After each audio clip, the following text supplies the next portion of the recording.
Ministria e Shëndetësisë Elvis Sala ka ngritur grupin e punës për reformimin e fondit të kujdesit shëndetësor. Mjekësia ka një kosto, domethënë nuk është se vjen, nuk është se është falas te qytetari, por nuk është falas.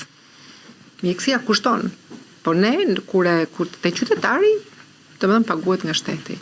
Ndërtimi i një sistemi që është që përfshin koston, përfshin sigurimet, përfshin transparencën, është shumë i rëndësishëm për të pas një sistem shëndetësor që pastaj bazohet edhe me rezultatet, sepse duhet ikim nga buxhetet historike.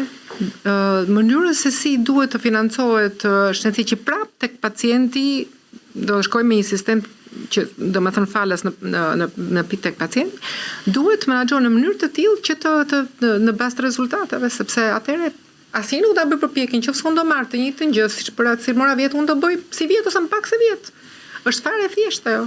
E intervistuar nga shefi i saj, kryeministri Edi Rama, ministria duke shfrytzuar dhe eksperiencën e saj në trajtimin e sëmundjeve onkologjike, deklaroi se do të ketë akses të plotë të medikamenteve për pacientët, por me një protokoll të caktuar. Trajtimi onkologjik, aksesin i plot në banat onkologjike, por me një protokoll të caktuar.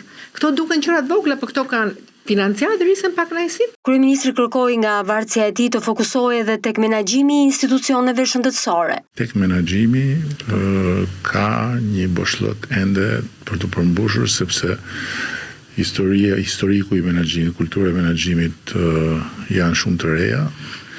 Të menaxhosh domethënë këtë lloj sistemi, se ka pas përpara, po s'ka qenë ky sistem, dhe është vërtet shumë e vështirë që në të gjitha pikat njerëzit të jenë menaxher. Në drejtimin e menaxhimit, atje është ndryshyja më e madhe që duhet bëhet dhe domethënë normal që struktura, menaxhimi dhe profesionaliteti i mjekëve të tëra bashkë duhet të koordinohen. Më pëlqen të ndërtoj një skuadër, më pëlqen ti vë njerëzit proceset me njëra tjetrën që të arrijë diçka që të votoj.